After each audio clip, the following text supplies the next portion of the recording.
This YouTube channel does not promote any violent, harmful, or illegal activities. All content provided by this channel is meant for an educational purpose only.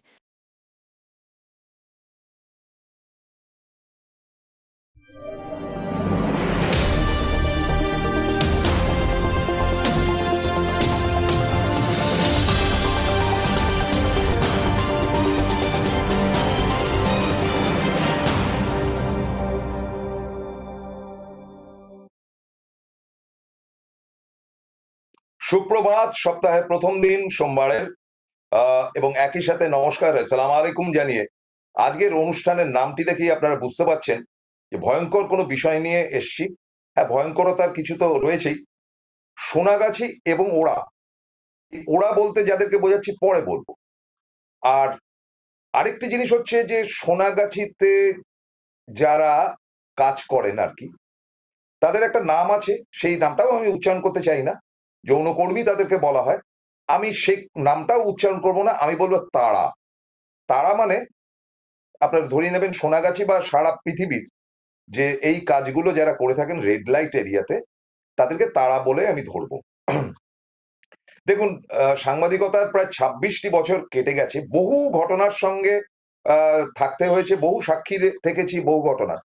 যেমন আজকের মুখ্যমন্ত্রী মমতা বন্দ্যোপাধ্যায় তখন রেলমন্ত্রী ছিলেন, some time of 2000, তারকে রাস্তার উপর দাঁড়িয়ে ইন্টারভিউ করেছিলাম ২০০০ সালে, যখন তিনি প্রচারে বেরিয়েছিলেন কলকাতা পুরসভার, এবং সেটাতে তৃণমূল জিতেও ছিল। এছাড়া অভিজ্ঞতার জায়গাতে প্রয়াত রাষ্ট্রপতি প্রণব মুখার্জির ইন্টারভিউ করতে পেরেছিলাম, আমি ইন্টারভিউ করতে পেরেছিলাম এইচ.ডি. দেবেগৌড়া। এছাড়া তো সিনেমা আর্টিস্ট থেকে শুরু করে খেলোয়াড় বহু অভিজ্ঞতা আমার আছে। কিন্তু আমার অভিজ্ঞতার জায়গাতে সব থেকে ইন্টারেস্টিং ব্যাপার হচ্ছে এমন রিস্কি একটা জায়গা যেটা কোনো সাংবাদিক যেতে চায়নি। আজকে হয়তো অনেকে যায় এটা, বা যাই হোক না কেন, সেটা হচ্ছে সোনাগাছি। এবং সোনাগাছি মানেই তো আপনারা বুঝতে পারছেন যে সেখানে কি কাজটা হয়, এবং এটা এসেনশিয়াল মোস্ট। কারণ আপনাকে বলি যে রেড লাইট এরিয়া বা সোনাগাছি বা হারকাটা বা কালীঘাট, যে কোনো জায়গায় হোক না কেন, বা বম্বের যে জায়গাতে বিরাট রাস্তার উপর 4th লেন, যেটা আপনার কি বলে ওই রাস্তাটার নাম জাস্ট ভুলে যাচ্ছি, তো সেখানে যেগুলো রয়েছে সবই একই ব্যাপার। এবং এগুলো না থাকলে ধর্ষণ বেড়ে যেত, যার জন্য পৃথিবীতে সবচাইতে বেশি এই রেড লাইট এরিয়ার কাজকর্ম হয় ব্রাজিলে। সেখানে টোটাল জনসংখ্যার প্রায় 10-12% মেয়েরা এই কাজে ব্যস্ত থাকে। It's a record in the world. এবং ভারতবর্ষে তো বিভিন্ন প্রান্তে আছে, প্রতিটি ছোট বড় শহরে, প্রত্যেকটি জায়গায়, গ্রামে গঞ্জে, সব জায়গাতেই খুঁজলে কিন্তু তাদেরকে পাওয়া যাবে, তারাদের পাওয়া যাবে। তো এখন ব্যাপারটা হচ্ছে যে আমার অভিজ্ঞতার জায়গা থেকে ২০০৪টার এই সময়টাতে, তার আগে সোনাগাছিতে যেটা হতো, রোজ পুলিশি হুজ্জুতি ইত্যাদি ইত্যাদি, তো তারা প্রতিবাদ করে একটা সংস্থা তৈরি করে, একটা অ্যাসোসিয়েশন তৈরি করে। যদিও এটা আমাদের ভারতবর্ষে এখনো রেকগনাইজড কিছু না, কিন্তু এই ব্যাপারটাই, মানে রেড লাইট এরিয়াতে যাওয়ার ব্যাপারটা কিন্তু রেকগনাইজেশন আছে, অর্থাৎ রেজিস্টার্ড, কিন্তু আপনার ব্যাংককে আছে, এখানে আছে, ওখানে আছে, সব জায়গাতেই আছে। ভারতবর্ষে কেন নেই আমি জানি না। এবং যার ফলে কি পুরো ব্যাপারটাই আনঅথরাইজড অথচ অথরাইজড। তো সেই সোনাগাছি থেকে একটা আমাদের চ্যানেল, তখন তো খুব বেশি চ্যানেল ছিল না, আমাদের চ্যানেলে একটা রিকোয়েস্ট আসে যে তারা দুর্বার বলে একটা সংস্থা তৈরি করেছে, তো সোনাগাছির ভেতর থেকে যদি যারা এই কাজে ব্যস্ত থাকে তাদের যদি ইন্টারভিউ করা যায়। তো কেউ যেতে চায় না, কোনো চ্যানেলেরই কেউ যেতে চাইবে না পট করে, ওই সময়টা তো অন্তত নাই। তো আমার দায়িত্ব পড়েছিল যে সাহস করে আমি গিয়েছিলাম। এবং আমি যখন অনুষ্ঠানটা এখান থেকে করছি, তখন ঠিক উল্টো দিকে আমার স্ত্রী বসে আছে। সম্ভবত তিনিও জানেন না যে আমি সেখানে গিয়েছিলাম। তো তুমি একটু হ্যালো হাই বলো, তা নয়তো তো লোকে ভাববে যে এই লোকটার বোধহয় এই কম্ব। হ্যালো সুপর্ণা গুপ্ত, এই যে একটু হ্যালো বলো, তাহলে অন্তত দর্শকদের কাছে এই বার্তাটা যাবে যে তোমার সামনে বসে আমি সোনাগাছি নামক জায়গাটা নিয়ে প্রোগ্রাম করছি। বেশি নাড়াচাড়া করলে ক্যামেরাটা পড়ে যাবে। তুমি বলো, ওখান থেকে বলো, আমি শুনছি। হ্যালো, আমি সব শুনতে পাচ্ছি। Thank you very much, that's all. তো গল্পটা তোমারও শোনা দরকার এবং আমার প্রিয় দর্শকদের শোনা দরকার।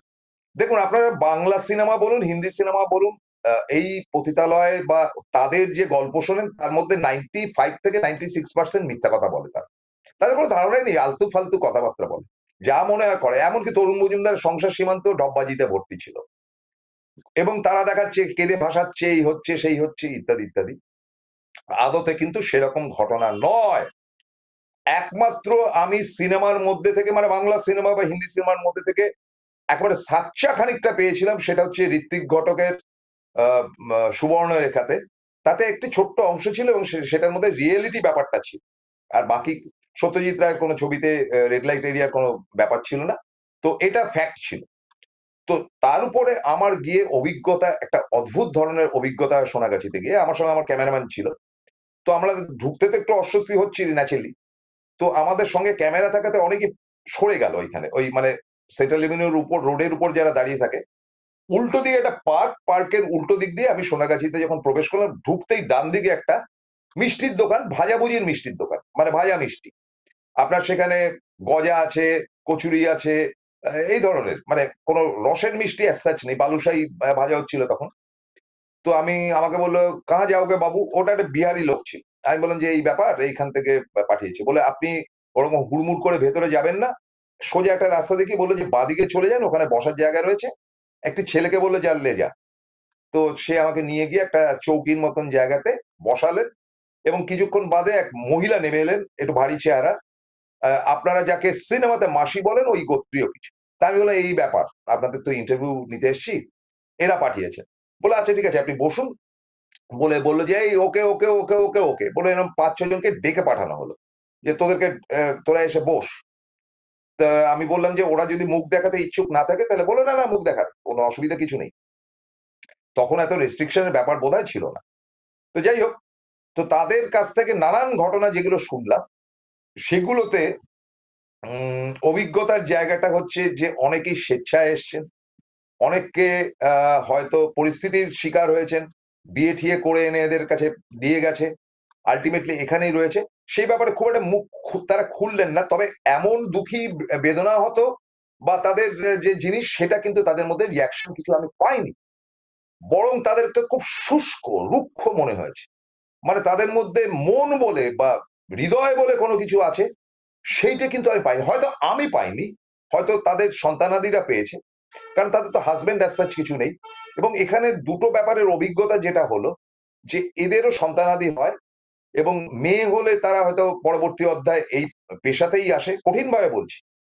আবার অনেকেই হয়তো চেষ্টা করে তাকে স্কুল কলেজে পড়ানোর, কিন্তু আলটিমেটলি সেটা কতটা সাকসেস হয় পরের ব্যাপার। তো এরকম ধরনের তাদের জীবন কাহিনী, এবং শুনলে একবারে স্তম্ভিত হয়ে যাবেন, পরের ঘটনাটা বললে আপনি অবাক হয়ে যাবেন। যাই হোক, তাদের তো ইন্টারভিউ করলাম। তো ইন্টারভিউ করার পর ওই যে মহিলা বসেছিলেন, তিনি বললেন যে আপনি কি আমাদের হাতের চা খাবেন? তা আমি বললাম যে মানে কেন বলছেন এই কথাটা? বললো, না, চা খেতে চাইলে চা আনিয়ে দিতে পারি। আমি বললাম, হ্যাঁ, তো চা পেলে তো ভালোই হয়। বলে, না, আমাদের এখানে তো কেউ কিছু খেতে চায় না, আপনারা বাবু লোক, শিক্ষিত লোক। আমি বললাম, এখানে অশিক্ষিতরা আসে, যে পারে সে আসে। যাই হোক, তো আমি বললাম যে যদি পারেন, যদি বলে আর কি খাবেন বলুন। আমি বললাম, ওই যে দোকানটা রয়েছে, বিহারির দোকানটা, ওখান থেকে যদি গরম বালুশাহী তৈরি হচ্ছে, যদি খাওয়াতে পারেন খুব ভালো হয়। বলে খুব খুশি। বলে, এই যা যা বালুশাহী নিয়ে আয়। গরম গরম বালুশাহী আর চা খেয়ে তাকে ধন্যবাদ জানিয়ে চলে আসলাম। এবং তার প্রায় বছর 2 বাদে, তখন অন্নপুজো বলে দুর্গাপুজোর সময় একটা আমি অনুষ্ঠান করেছিলাম, যার মধ্যে, কারণ আমার মধ্যে ধর্ম ফর্ম ব্যাপার ট্যাপার নেই, আমি তো খোলাখুলি আপনাদেরকে বলছি যে আমি দিলদরিয়া লোক মশাই। একটি কথা বলি, যে নিজের মেজাজে নিজে চলি, এবং যত্রতত্র ঘুরি, যা পাই তাই খাই, ছিঁড়িছাদ নেই, এবং ব্রাহ্মণ কমিউনিটির লোক, পৈতে ফৈতের কোনো বালাই আমার কাছে নেই, সব রকমের মাংস ফাংস খেয়ে বসে আছি। তো এরকমই ডেসপারেটনেস থেকে আমি দ্বিতীয়বার কিন্তু অতটা ভয় পাই। তো সেবার কর্মকার বলে আমার এক ক্যামেরাম্যান ছিল। তো তখন বড় একটা হাই ব্যান্ডের ক্যামেরা, যেগুলো দিয়ে স্টুডিওতে এখন আপনারা দেখেন, সেই ক্যামেরা নিয়ে আমি গিয়েছিলাম। এবং আমাদের দেখার সঙ্গে সঙ্গে সব পালিয়ে গেল টুকটুক টুকটুক করে। সেটা পুজোর বোধহয় সম্ভবত সপ্তমী ছিল। তা আমার প্রশ্নটা ছিল যে দুর্গাপুজো করতে গেলে এদের বাড়ির সামনে থেকে, বা সোনাগাছি বলুন বা যে কোনো এই রেড লাইট এরিয়ার থেকে মাটি নিতে হয়, তা নয়তো দুর্গাপুজো করা যায় না। কেন বলা হয়? এটাকে বলে পতিতা দ্বার ও মৃত্তিকা। মানে দেবী দুর্গাকে আহ্বান করতে গেলে সেই মাটিটা দেবী দুর্গার সামনে রাখতে হয়, এই কারণে যে বাবুরা যখন ভেতরে যান, বিবিদের ভেতরে যান, তখন তার যত কিছু ভালো ব্যাপারটা মানে তার মানে চরিত্রের যে ভালো দিকটা বাইরে রেখে সে একেবারে অসুর হয়ে ভেতরে যান, মানে পাপি তাপি হয়ে ভেতরে যান। ফলে তার দ্বারের সামনে যে মাটিটা থাকে সেটা থেকে পবিত্র। জানি না এসব হিন্দু ধর্মের ফালতু ব্যাপার, আমি এগুলো বিশ্বাসও করি না, ডার্টি ম্যাটার। কিন্তু এগুলো বললে তো আমাকে আবার পেঁয়াদাবে ধরে। তো সেই যে কোনো দুর্গাপুজোতে সেই মাটি লাগে, সেগুলো কুমারটুলি বিক্রি করে, কোথা থেকে মাটি তুলে, গঙ্গা মাটি তুলে ফুলে বিক্রি করে। তো সেটার উপর আমি একটা ইন্টারভিউ করবো বলে আমি ঢুকলাম। তো ঢোকার সঙ্গে সঙ্গে অনেকটা যেতে যেতে একটি জায়গা রয়েছে, মানে এবার আর বাঁদিকে কাটিনি, এবার সোজা যাচ্ছি, সোজা যাচ্ছি, সব সরে টরে যাচ্ছে, ক্যামেরাতে কেউ মুখ দেখাতে রাজি না। দেখলাম কতগুলো মানে বেশ আহ, সন্ডা গন্ডা মার্কা কতগুলো চেহারার ছেলে উঠে এলো। কোথায় যাবেন দাদা? আমি বললাম আমি এখানে আগে এসেছিলাম, অমুক ভদ্রমহিলা মাসির নাম বললাম। বলো আচ্ছা ঠিক আছে, আপনি ক্লাবে বসুন। আমি বললাম ক্লাবটা কোথায়? অনেকটা এগিয়ে গিয়ে একটা ক্লাব ঘরের মতন রয়েছে, সেখানে একটা ক্যারাম রয়েছে, মদের গন্ধ ভুরভুর করছে, ছেলেগুলো রাত্রিবেলা মদ খেয়ে ওখানে শুয়েছিল, একটা বেঞ্চ রয়েছে, বেঞ্চের মধ্যে বসলাম। তারপর সেই ছেলেগুলো বললো যে একটু টাইম লাগবে, তারপর আপনাকে নিয়ে যাবো, আপনি চা ফা খাবেন? আমি বললাম হ্যাঁ চা দিন। আমার ক্যামেরাম্যান তো থরথর করে কাঁপছে, যাই হোক আমাকে চা দিয়ে গেল। পরে শুনলাম এই ছেলেরা, এই যে ছেলেগুলো রয়েছে, এরা অনেকটা এজেন্ট, মানে কে ওই মহিলার ঘরে ঢুকবে বা না ঢুকবে তার রেটিংস গুলো করে। এরা বাইরের কেউ না, শুনলে আপনারা স্তম্ভিত হয়ে যাবেন, এরা এদেরই ছেলে, এদেরই ছেলে। এবং প্রয়োজনে তার মার ঘরেতেও লোক ঢোকায়। এরকম ভয়ঙ্কর ব্যাপার আপনারা শুনেছেন কখনো?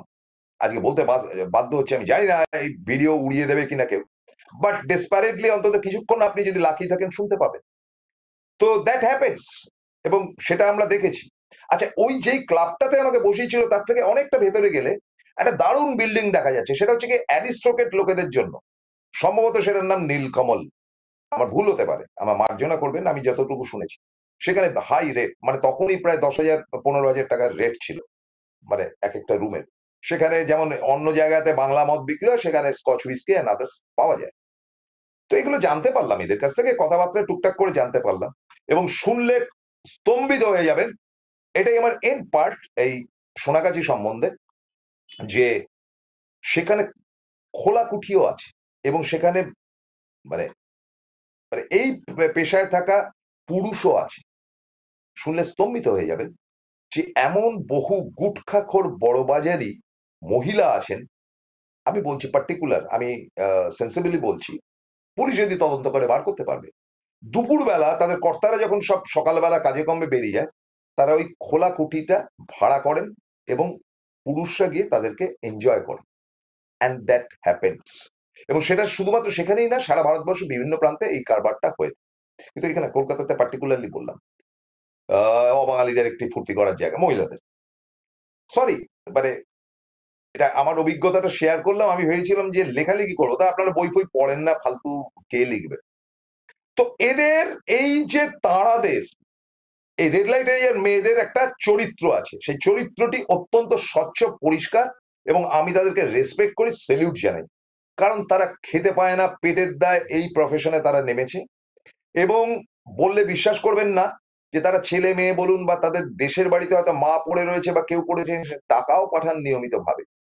এবং তারা তাদের শরীরটাকে হোটেলের একটি ঘরের মতন ব্যবহার করেন। মানে আপনি ধরুন পুরীতে গেলেন, কি বেনারসে গেলেন, কি বম্বেতে গেলেন, হোটেলের ঘর ভাড়া করলেন, আপনার জন্য তো হোটেলের ঘরটা আপনার বাবার সম্পত্তি না, ওই 2 দিন থাকলেন কি 3 দিন থাকলে আপনাকে ছেড়ে দিতে হবে। সেরকম এদের শরীরটি এবং এদের ঘরটি হচ্ছে গিয়ে ও হোটেলের মতন। আপনি গেলেন 1 ঘন্টা 2 ঘন্টা 3 ঘন্টার জন্য, বেরিয়ে আসলেন, আপনার কাজ শেষ, এদেরও কাজ শেষ। অর্থাৎ তারা ওই টাইমটুকু আপনাকে আনন্দ দিল, তার বিনিময়ে তারা টাকা পেল, সেই টাকা দিয়ে তারা পেটের অন্ন জোগাড় করলো, কারণ এছাড়া তাদের উপায় নেই। এবং এটা খুব অসহায় ব্যাপার, খুব অসহায় ব্যাপার। আমি মৃণাল সেনের অবশ্য একটি ছবি, সেই ছবিটি 71-এর কলকাতা 71-এর মধ্যে একটা পার্ট দেখানো হয়েছিল, সেটা ভদ্রলোকদের দেখানো হয়েছিল যে তারাও পেটের দায়ে কাজটি করছে, সেটা খুব ট্রু ছিল, ফ্যাক্ট। কলকাতা 71-এর সেকেন্ড পার্টটা, যেটা মাধবী টাধবীরা ছিলেন। তো এই হচ্ছে এদের ব্যাপার, এবং এদের অনেস্টিটা হচ্ছে এরা বাবু বদলায়, প্রত্যেক দিন প্রত্যেক ঘন্টায় হয়তো তাদের বাবু বদলায়, কিন্তু এদের চারিত্রিকগতভাবে টাকাটা নিচ্ছে বলে এরা তাদের শরীরটিকে একটা পার্টিকুলার টাইমের জন্য দিচ্ছে, and they are honest in their business. তারা সৎ, তারা কিন্তু জোচ্চুরি করে না। যে ঠিক আছে, তোমাকে দিলাম, তুমি এনজয় করো, গেট লস্ট।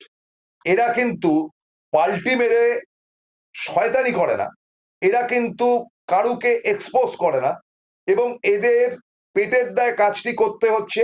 এরা বাবু পাল্টালেও এরা চরিত্রগত ভাবে এদের নিজের সংসার, নিজের বউ বাচ্চা বা অনেকের হাজবেন্ডও রয়েছে, এবং তাদের গ্রামে গঞ্জে বিভিন্ন জায়গায় যে মা বাবা থাকে যারা না খেয়ে মরছে তাদেরকে টাকাও পাঠায়। দে আর অনেস্ট।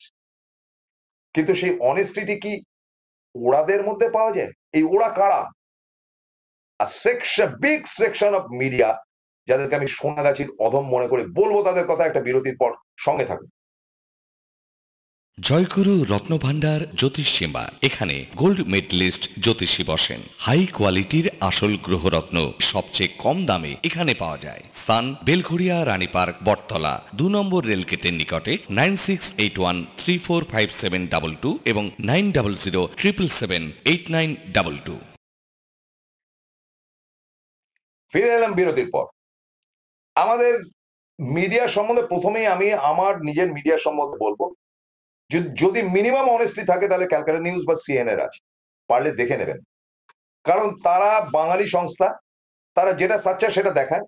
তারা হয়তো মমতার বিরোধী ছিল দীর্ঘদিন, কিন্তু 2016 অব্দি আমি জানি যে তারা কিন্তু আউট অ্যান্ড আউট সত্যিটা দেখিয়েছে। মমতা বন্দ্যোপাধ্যায় ক্ষমতায় আসার পেছনে তাদের একটা মস্ত বড় কিন্তু ভূমিকা ছিল। আমি নিজে তখন প্রোগ্রাম করতাম। তারপরে সম্পর্কটা খারাপ হয়, সেটাও কিন্তু মিডিয়ার কোনো একটি অংশের কারণে। আপনারা এখন এই মুহূর্তে খুলে দেখবেন ক্যালকাটা নিউজ কিন্তু আবার ঘুরে গেছে, তাদের পুরনো অবস্থানে গেছে। কারণ তারা কারোর দাসত্ব করে না, বাঙালির সংস্থা, বাঙালির মতন টিকে রয়েছে। বাট রেস্ট অল, এবার এক এক করে পার্ট করে বলবো। খবরের কাগজ আমি বলবো বর্তমান, এই সময়, সংবাদ প্রতিদিন, বিশ্ব বাংলা, এবং অবশ্যই আজকাল, তারা কিন্তু অনেকটাই অনেস্ট, অনেকটাই না বেশ খানিকটা অনেস্ট। তারা কিন্তু সত্যিটা তুলে ধরে, এবং ইন্ডিয়া টাইমস থেকে শুরু করে খবরের কাগজ অলারা কিন্তু আজকেও ভারতবর্ষের বুকে honest. But about this bullshit electronics media, তাদের মধ্যে 90% পারচেস, 90 কেন আরো বেশি হলে ভালো বলতাম, তারা দালালি করছে। এই সোনাগাছির লোকেরা তাদের পেটের দায়ে যেটা করে এরা ধান্দার দায়ে সেটা করছে, টাকার দায়ে সেটা করছে, ইডিসিবিআই ভয়ে তারা করছে। তাদের চরিত্র বলে কিছু নেই, এবং তারা যত্রতত্র অন্ধের মতন মিথ্যা কথা বলে চলেছে দিনের পর দিন, যুগের পর যুগ। যারা সোনাগাছির, এদের অধম পায়ের তলায় থাকার যোগ্যতা নেই কারোর। এবং এরা মিথ্যাচার করে করে করে করে এমন একটা অবস্থা তৈরি করেছে, যেটা আমাদের বাংলার চ্যানেলও রয়েছে, বাংলার বিভিন্ন চ্যানেলও রয়েছে, যে তারা মিথ্যাবাদী, তারা কোটি কোটি টাকা রোজগার করছে, এবং যাদের চরিত্র দেবপ্রসারিণীদের চরিত্রের থেকে অনেক অধম, এবং তারা নিয়মিত টাকা পয়সা পাচ্ছে। ইন্ডিভিজুয়াল গুড় খাওয়া, যেটাকে বলে গুড়া খাওয়া, গুড়া, তারা গুড়া খাচ্ছে। আপনারা বলতে পারেন যে কিভাবে তারা প্রথম থেকে 2024-এর লোকসভা নির্বাচনে মিথ্যা কথা বলে গেল, এমনকি এক্সিট পোল পর্যন্ত মিথ্যা কথা। তারপরে তো তারা ভিড়মি খেয়ে গেল। তারপরে কিছুদিন আবার দমসম করে কিছুদিন সত্যি কথা বলার পর আবার তারা পাল্টি খেলো। কারণ তারা আর যাই হোক, তারা অন্ধের মতন নরেন্দ্র মোদীকে টানছে। এবং এর আগে বিগত সরকারে তারা মনমোহন সিং বা সোনিয়া গান্ধীর প্রশংসায় পঞ্চমুখ ছিল। এরা সত্যিটা বলতে পারে না, এরা সত্যিটা বলার মতন এদের ক্ষমতা নেই। এটা দালালি করাটা হচ্ছে গিয়ে ক্ষমতা, এবং নিজেদের বেচাটা হচ্ছে তাদের ক্ষমতা, যাদের যেই ক্ষমতাটা এই সোনাগাছির লোকেদের অধম, এবং তারা নিজেদেরকে বিক্রি করছে প্রতিদিন, প্রতি মুহূর্তে। এই যে সম্প্রতি আরজিকর কাণ্ড হয়ে গেল, যা পারলো তারা দেখালো, অথচ শেষ পর্যন্ত দেখা গেলো ডাক্তারগুলো বিরাট টাকা ফাঁকা খেয়ে বসে আছে।